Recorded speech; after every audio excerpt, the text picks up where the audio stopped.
passava agora para a economia portuguesa, que acho que é um tema muito interessante, que é o que nos interessa a todos diretamente, ainda que dependamos muito de tudo o que se passa à volta. Professor, por favor. Então, boa tarde. Eu queria começar por cumprimentar a assistência, cumprimentar também os meus colegas de painel, agradecer à COFAS o convite que fez à Faculdade de Economia do Porto. Na minha vez deveria estar o diretor, o professor Óscar Afonso. O professor Óscar Afonso tem uma perspectiva diferente dos problemas e dos desafios económicos para a economia portuguesa da minha. No entanto, o que vão ouvir aqui é uma perspectiva fundamentada do que eu acho que é a interligação entre os riscos e a incerteza económica e também geopolítica, o estado atual da nossa economia e as políticas económicas, nomeadamente a política macroeconómica. Portanto, o que eu estou a dizer é que se tivesse aqui outro economista na minha posição, por exemplo, o professor Óscar Afonso, se calhar teriam outra perspectiva, mas isso também não tem problema nenhum, porque, como uma famosa anedota conhecida que diz que se colocarmos 3 economistas numa sala, temos 4 opiniões. Por isso isto é assim, a economia não há leis, as teorias têm uma fraca corroboração empírica, nomeadamente no que diz respeito aos efeitos a longo prazo, e, portanto, isto não é bem uma ciência, é sempre um argumento político, não no sentido ideológico, mas no sentido político, que deve ser bem fundamentado. É quase uma ciência oculta. Diz-se que é a ciência aborrecida. Assim, do ponto de vista do diagnóstico do nosso problema económico, eu acho que há um certo consenso neste momento em Portugal. Bom, nós temos um baixo crescimento económico. Durante a década de 2000 até à crise financeira, as nossas taxas de crescimento são muito baixas, é uma coisa sem paralelo no mundo desenvolvido, quase só comparada à Grande Depressão dos anos 30 nos Estados Unidos, embora obviamente sem aquele ponto tão pronunciado, tão em baixo do ciclo económico. Portanto, é um crescimento muito baixo e algo anormal entre os países desenvolvidos. Outro aspecto também que se constata em Portugal são as elevadas desigualdades na distribuição do rendimento e da riqueza. É um aspecto muitas vezes negligenciado, mas é um aspecto que é importante. E neste contexto não podemos deixar de considerar que uma economia com estas características foi afetada por 2 crises de grande dimensão. Nós tivemos uma crise financeira que é provavelmente a maior crise financeira da história. A crise financeira que resultou do crash da Bolsa de Nova Iorque em 1929 teve um impacto muito drástico na economia, na ausência de estabilizadores automáticos da procura, que fez aumentar o desemprego, mas esta crise é talvez mais interligada e se não tivessem existido determinados mecanismos económicos, teria tido um impacto ainda maior. Por isso, na sequência de uma crise deste tipo, é perfeitamente normal que os rácios de dívida pública tenham aumentado muito significativamente. É normal termos dos mais elevados rácios de dívida na sequência de uma das maiores crises financeiras de sempre. Depois demoramos 10 anos a recuperar de uma crise financeira grave, 10 anos.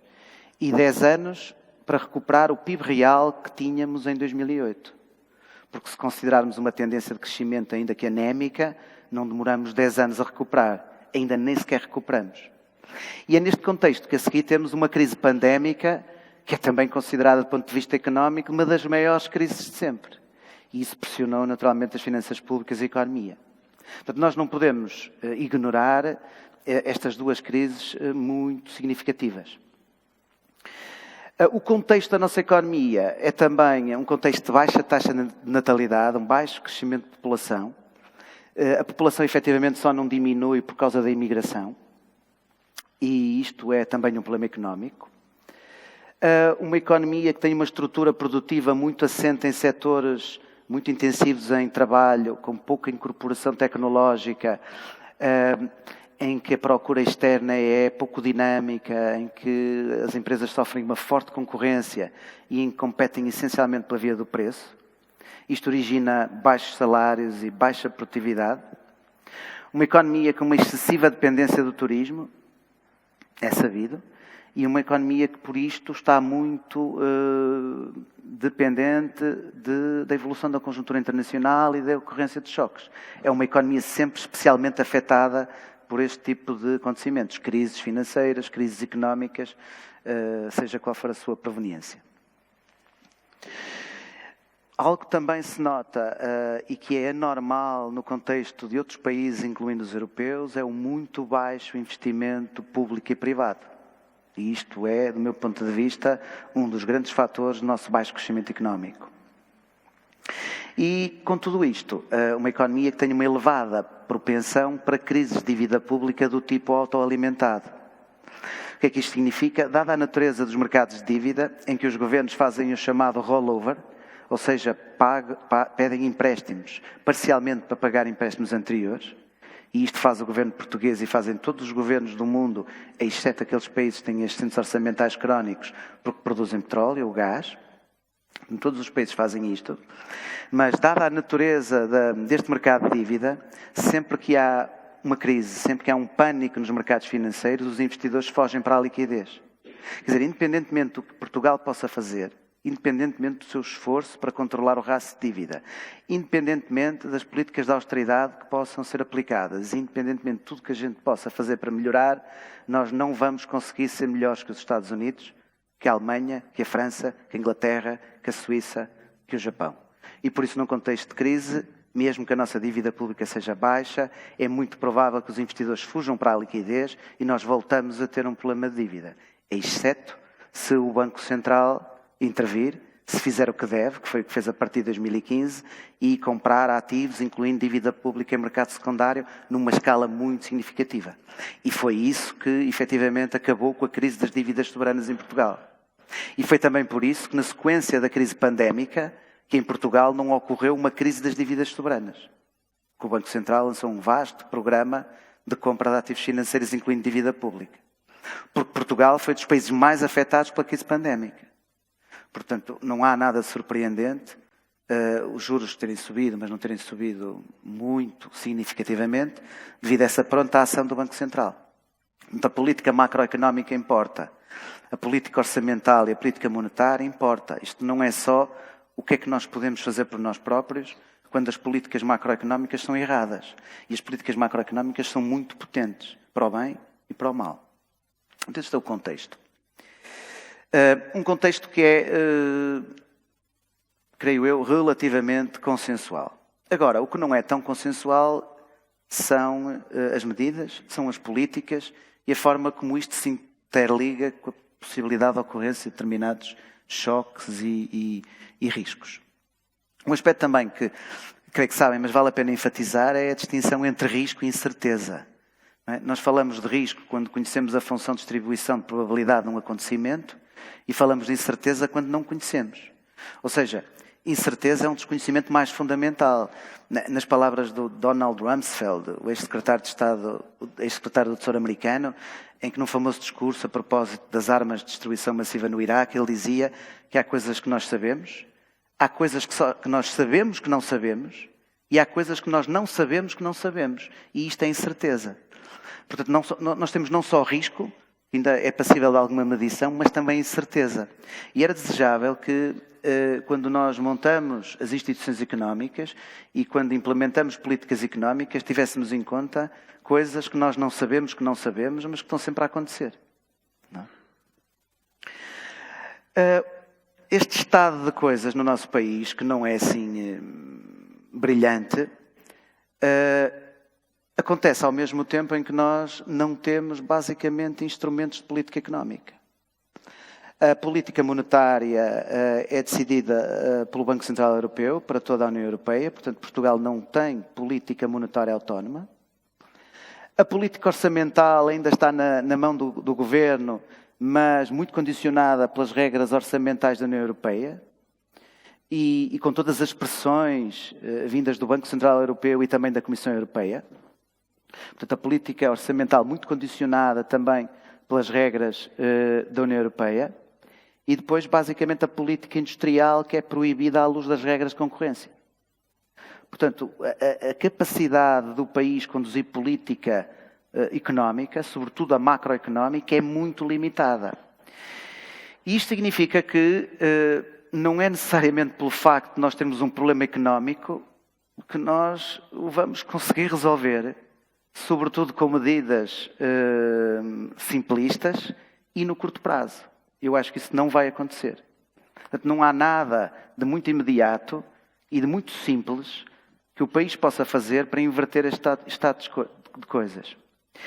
E se calhar é por isso, por causa desta falta de instrumentos de política económica que nós abdicamos de discutir, porque não vale a pena, porque é assim que estão as regras, porque não há hipótese, que nós depois acabamos por discutir elementos que não são os verdadeiros fatores de crescimento.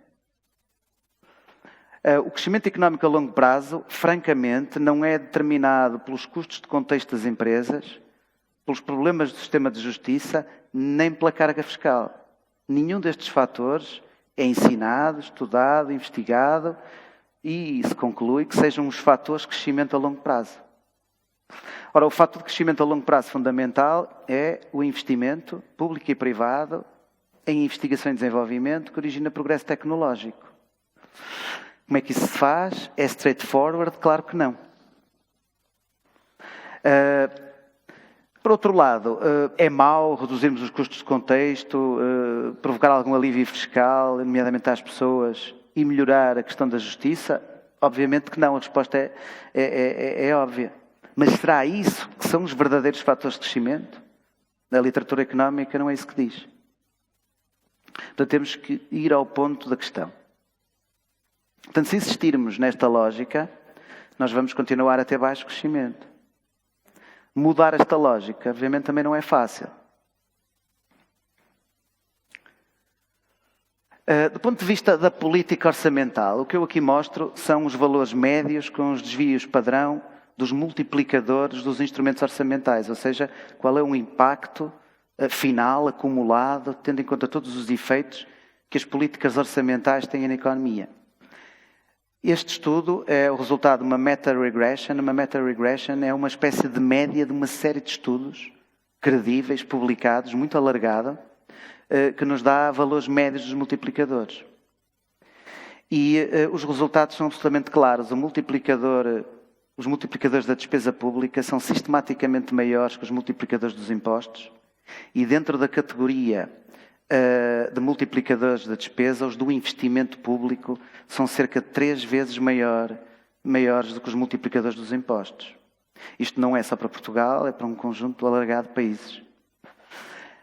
Portanto, os estudos consistentemente mostram que, se quisermos estimular a economia, sobretudo num contexto de crise, é mais eficiente pela via do investimento público. Nós podemos ter percepção diferente, mas é isto que os números mostram. E em recessão, esta questão agrava-se. Portanto, a decalagem entre os multiplicadores do investimento público e dos impostos em recessão é ainda maior, pelo simples facto de que, quando se baixam os impostos em recessão, as empresas acabam por poupar em vez de investir a diminuição dos impostos. Porquê? Porque não têm procura. Um outro problema que muitas vezes não é considerado é que as recessões têm efeitos duradouros. As expansões também. Fala-se no conceito de stress. Stress tem a ver com efeitos permanentes de causas transitórias. Portanto, apesar de muitos economistas acharem que no longo prazo a economia tende para uma situação de equilíbrio de pleno emprego que é totalmente motivada pelo lado da oferta, com uma flexibilidade do mercado de trabalho, com uma produtividade por aí fora, há ampla evidência de que o que acontece no ciclo económico acaba por se perpetuar para o futuro. Este gráfico, de um reputado economista americano, Lawrence Ball, mostra uma relação quase de 1 para 1 entre a diminuição do produto atual e a diminuição do produto potencial em 2013, na sequência da crise das dívidas soberanas na zona euro. A relação é quase de 1 para 1. Portanto, o que acontece no ciclo económico acaba por ter efeitos a longo prazo. O que significa que nós devemos ter muito cuidado com políticas que prejudicam a economia no curto prazo em prol de benefícios futuros não corroborados pela ciência económica e que são incertos.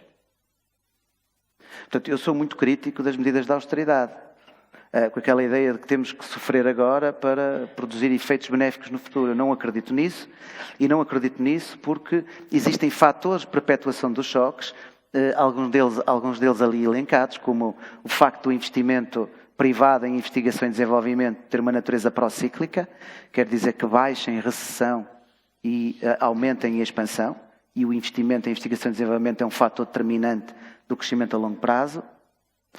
Existem os custos de ajustamento do capital físico e humano que originam também persistência dos choques, depreciação do capital físico, depreciação do capital humano e outras explicações que têm a ver, por exemplo, com a teoria dos insiders-outsiders. Portanto, está muito bem documentado já na literatura económica que as recessões têm efeitos permanentes. Portanto, temos que ter muito cuidado como é que lidamos com as recessões. Se lidarmos mal com as recessões, o risco de baixo crescimento no futuro é elevado. E como é que nós lidamos com as recessões e com as crises em Portugal na última década? Aqui tem a resposta de Portugal no contexto internacional imediata à crise financeira. Isto tem a ver com os estímulos aplicados entre 2009 e 2010. O que se vê neste gráfico é que os estímulos aplicados por Portugal, um país que sofreu especialmente com a crise financeira, foram inferiores à média. E aqui estamos a falar sobre o estímulo inicial, porque a partir de 2010 a política mudou completamente para as medidas de austeridade. Este gráfico mostra o estímulo orçamental dos países em função do espaço fiscal. Portanto, Portugal está ligeiramente abaixo daquela linha de regressão, que significa que o estímulo orçamental em Portugal foi também abaixo da média, tendo em conta o espaço fiscal. Portanto, nós não podemos dizer que Portugal aplicou estímulos fiscais abaixo da média porque tinha menos capacidade orçamental. Isso não é verdade. Mais ou menos a linha que é ligeiramente abaixo. E aqui temos a reação de Portugal à crise pandémica.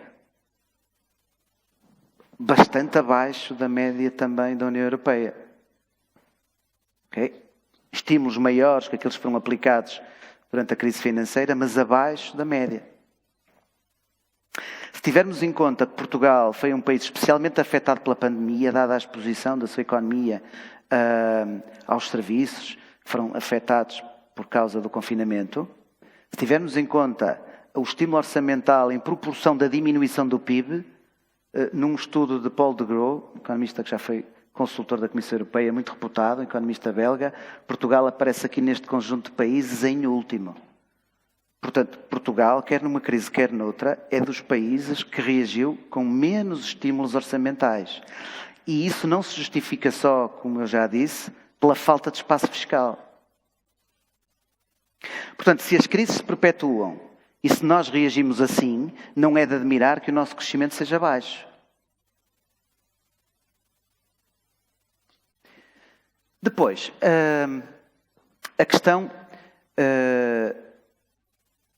de eu dizer que o investimento público tem multiplicadores habitualmente maiores que os multiplicadores fiscais. E isso acontece porque nestas crises o problema fundamental foi um problema de procura. Claramente no contexto da crise pandémica, da crise financeira. Na crise pandémica o problema começa por ser um problema de oferta, que depois acaba por gerar também um problema de procura que se interliga, mas o facto das taxas de juros se terem mantido muito baixas revela que o choque predominante é outra vez de procura. Estes dados, esta tabela que aqui vêm, são os dados do inquérito de conjuntura ao investimento do INE, desde 2008 e 2021, em que se pergunta às empresas qual é, para elas, o principal fator de limitação do investimento. E se virem naquela primeira linha assombreado, claramente a deterioração das perspectivas de vendas. Na fase mais aguda, chegamos a ter 66% das empresas a dizer que o principal fator para não investirem é a deterioração das perspectivas de vendas. E em 2001, é o último ano que temos dados deste inquérito, 38,5% continua a ser o principal fator para as empresas não investirem. A taxa de juro aparece ali com valores residuais. Taxa de juro muito baixa. O segundo fator é a rentabilidade dos investimentos. A rentabilidade dos investimentos pode depender da procura também, pode depender dos impostos, mas os impostos nem aparecem de forma discriminada nestes dados. Portanto, eu interrogo-me porque é que continuamos a dizer que as empresas portuguesas não investem, porque a carga fiscal é alta. Quando as empresas portuguesas andaram toda esta década a dizer que não investem por causa da deterioração das perspectivas de vendas. Estes resultados são absolutamente inequívocos que o que atravessamos é um problema de procura. Claro que agora as coisas estão um bocadinho diferentes, também há choques de oferta, mas o problema de procura permanece. E é por isso que baixar a dívida pública em percentagem do PIB, com o argumento de que isto faz diminuir o risco do país e por essa via faz baixar as taxas de juro, relançando o investimento privado, é um canal que neste momento, ou pelo menos até este momento, esteve absolutamente interrompido. E estes dados, se isto fosse o CSI, são uma prova inequívoca de que esta linha de raciocínio não é válida. O Ministro das Finanças ainda hoje se referiu a isso no orçamento do Estado. Portanto, por esta via a economia não se vai relançar. Depois, alguns dados sobre a dinâmica do investimento em Portugal. Uma queda muito acentuada do investimento privado e público, portanto, total é a linha mais acima após a crise financeira, que só recuperou no último ano. Portanto, nós tivemos uma quebra muito acentuada e uma recuperação muito lenta.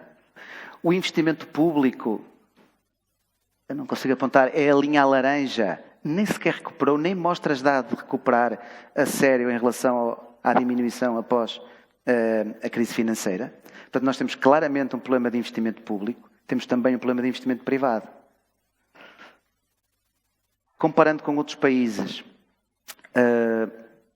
Portugal, um nível de investimento no pós-crise muito abaixo da generalidade dos países, inclusive da Roménia, que é um país que agora está muito na moda como comparação.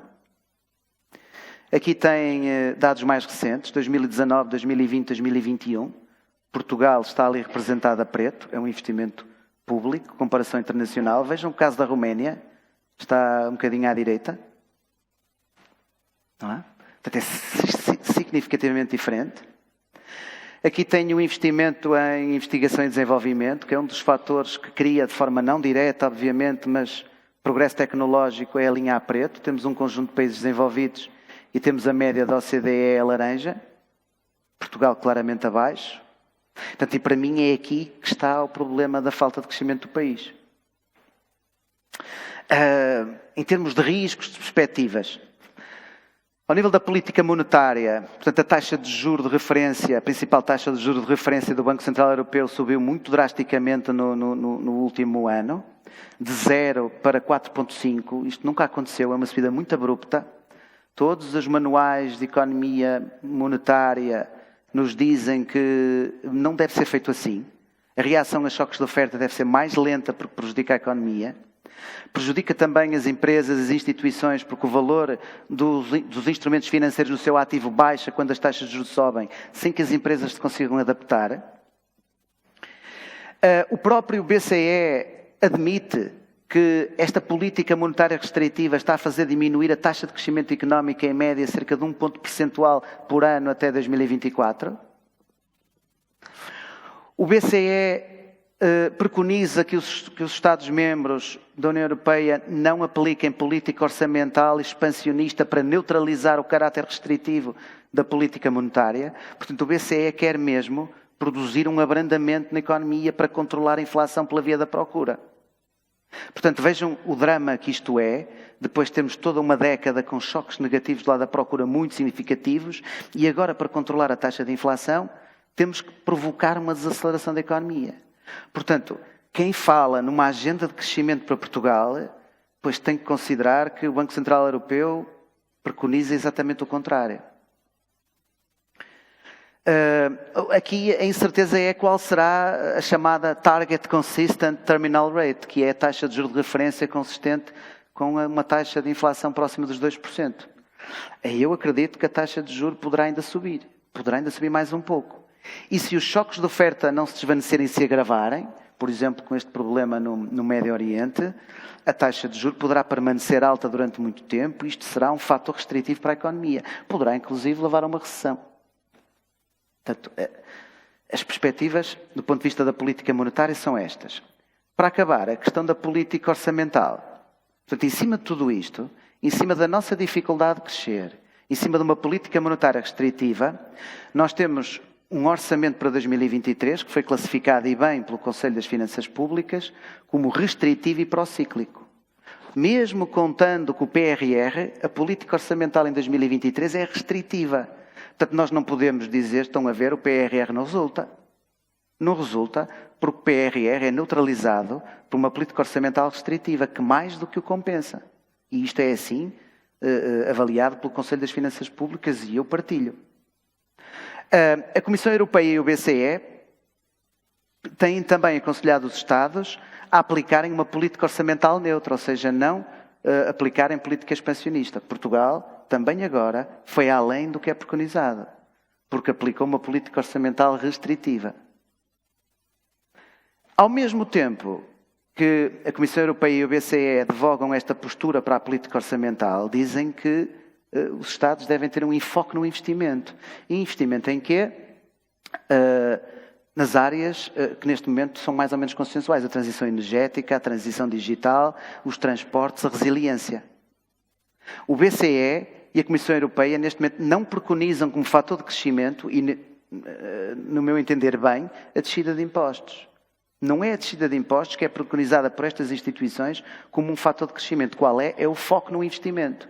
O problema é como compatibilizar uma política orçamental restritiva e uma política monetária também ela restritiva com este enfoque no investimento. Sendo que os montantes para esta transição energética e digital e também para a resiliência são muito avultados.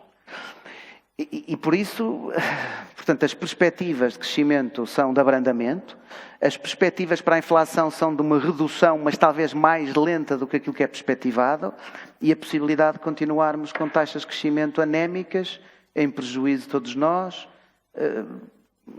irão continuar. Muito obrigado. Foi uma interessante exposição e que nos deixa preocupados. E, portanto, eu se calhar passava à parte das perguntas, enfim, da nossa plateia.